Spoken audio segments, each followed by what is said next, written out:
नमस्कार दोस्तों, आज हम बात करने जा रहे हैं बोर्ड की परीक्षाओं में अध्ययनरत छात्राओं के विषय में। बोर्ड की परीक्षाएं नजदीक हैं और सभी छात्र जी तोड़ मेहनत करके अच्छे से अच्छा प्रदर्शन करना चाह रहे हैं। आज मैं उन्हीं छात्राओं के विषय में आपसे इस वीडियो के माध्यम से बात करना चाह रहा हूं। हम केवल उन छात्राओं के विषय में ही बात नहीं करेंगे, बल्कि हम उनके गार्जियन और उनको पढ़ाने वाले शिक्षक शिक्षिकाओं के विषय में भी आपसे बात करेंगे, क्योंकि हम जानते हैं कि बच्चों के अच्छे परिणाम के पीछे उन शिक्षकों का भी हाथ होता है और हमारे माँ बाप की मेहनत, उनको समय समय पर किया हुआ बच्चों को सहयोग और उनको समय समय पर उपलब्ध की गई शिक्षण सामग्री का भी महत्वपूर्ण योगदान होता है। इसलिए हम आज के वीडियो में इन तीनों के विषय में आपसे चर्चा करना चाह रहे हैं। आप जिस भी भूमिका में हैं, इन तीनों में से अगर आप छात्र हैं या गार्जियन हैं या फिर आप शिक्षक शिक्षिका हैं, आप जिस भी भूमिका में हैं, उस भूमिका पर मेरे द्वारा आपसे की गई बात को आप तक अगर मैं पहुंचा पाया तो मैं समझूंगा कि मेरा ये वीडियो बनाना सफल हो गया। मैं चाहता हूं कि आप जिस भी भूमिका में हैं, आप अंत तक इस वीडियो को देखें, जिससे मैं अपनी बात आप तक पहुंचाने में सफल हो सकूं। सबसे पहले हम बात करते हैं छात्राओं के विषय में, और छात्राओं में भी उन छात्राओं के विषय में जो पहले से बहुत अच्छा प्रदर्शन कर रहे होते हैं। अच्छा प्रदर्शन करने वाले छात्र हमारे माँ बाप के भी बहुत लाडले होते हैं और शिक्षक शिक्षिकाएं भी उन पर बहुत ध्यान दे रहे होते हैं। उनका प्रदर्शन शुरू से ही अच्छा होता है, इसलिए वो सबकी नजरों में भी आ जाते हैं। लेकिन कई बार क्या होता है कि अच्छा प्रदर्शन करने के चक्कर में वो बहुत ज्यादा टेंशन में भी आ जाते हैं। हमको इस बात का विशेष ध्यान रखना है बच्चों कि हमको अच्छा प्रदर्शन तो करना है, लेकिन इतना ज्यादा टेंशन भी नहीं लेना है कि हमारा टेंशन कभी कभी गंभीर बीमारी का रूप धारण कर लेता है। और अगर हम परीक्षा के समय में इस समस्या से ग्रसित हो गए तो निश्चित रूप से यह बात हमारे परीक्षा परिणाम को प्रभावित कर सकती है। इसलिए हमको बगैर किसी टेंशन के अपना अच्छे से अच्छा प्रदर्शन करने की कोशिश करना है और अपना बेस्ट देना है। उसके बाद जो भी परीक्षा परिणाम हो, परीक्षा परिणाम हमारे हाथ में नहीं होता। किसी भी चीज का परीक्षा परिणाम, कोई भी परीक्षाएं होती हैं, जिंदगी में भी बहुत सी परीक्षाएं हमको देना पड़ती हैं, सबका परिणाम हमारे हाथ में नहीं होता, लेकिन हमें अपना बेस्ट देना चाहिए। अगर हम इस चीज से बच गए तो समझ लो हम सफल हो जाएंगे, क्योंकि आज के समय में यह समस्या बहुत ज्यादा बढ़ती जा रही है। खासतौर से अच्छा प्रदर्शन कर रहे होते बच्चे हैं, उनमें ये समस्याएं बहुत बढ़ रही हैं और कई बार ये गंभीर बीमारी का रूप धारण कर रही है। अब हम बात करते हैं उन बच्चों की जो अपेक्षाकृत कम अच्छा परिणाम दे पाते हैं। ऐसे बच्चों पर ज्यादा लोग बात नहीं करना चाहते, लेकिन मैं चाहता हूं कि उन पर भी बात होना चाहिए। कम प्रदर्शन करने वाले बच्चे ऐसा नहीं है, वो उनको चाहिए कि पहले जो हो चुका है उसको हम भूल जाएं। अब हमको केवल उस समय पे अपना टारगेट रखना है जो आने वाला समय है। हमारी परीक्षा से कितना समय हमको शेष रह गया है, उसकी हमको एक निश्चित टाइम टेबल बनाकर उस पर पढ़ाई करना है।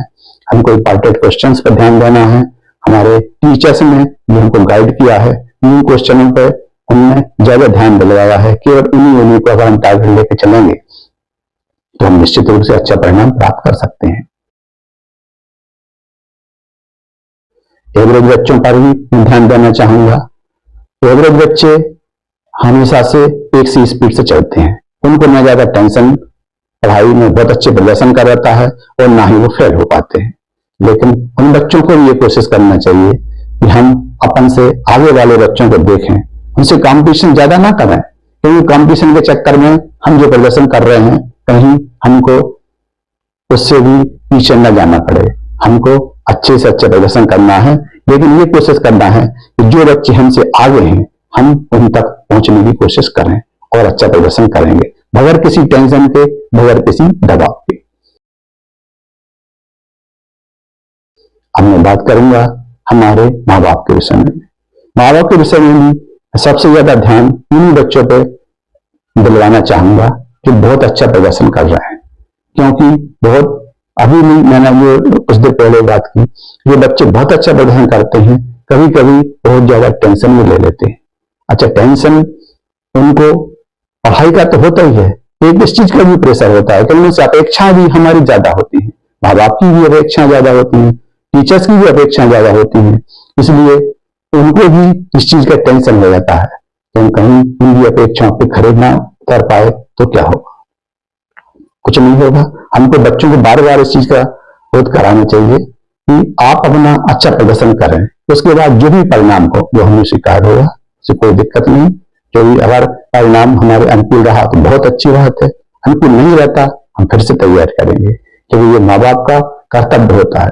हमको इस बात पर भी ध्यान देना पड़ेगा कहीं हमारा बच्चा ज्यादा टेंशन ले तो नहीं रहा है, और इस टेंशन के चक्कर में कहीं कोई बीमारी की तरफ तो नहीं बढ़ रहा है। अगर ऐसा होता है तो हम समय रहते अगर उस पर ध्यान देंगे तो गंभीर बीमारी से हम बच्चों को बचा सकते हैं और उनका अच्छा परिणाम हम ला सकते हैं। हमको लेकिन इसके लिए समय रहते उन पर ध्यान देने की आवश्यकता है। अब मैं बात करूंगा उन्हीं बच्चों की जो एवरेज है, एवरेज बच्चों को भी हम समय समय पर मोटिवेट करते रहें, उनकी तरफ ध्यान दें, उनके लिए आवश्यक सामग्री है हम उपलब्ध कराते रहें तो उनके अच्छे परिणाम हमको मिल सकते हैं। इसी तरह से कमजोर बच्चों पर भी विशेष ध्यान देकर अच्छा परिणाम हम प्राप्त करवा सकते हैं। अब मैं बात करूंगा शिक्षक शिक्षिकाओं के रूप में भूमिका निभाने वाले हमारे शिक्षकों की। हमारे शिक्षक बहुत मेहनत करते हैं बच्चों के लिए, किसी भी प्रकार का किसी भी स्तर का बच्चा हो, लेकिन उसके लिए हम जी जान लगा देते हैं।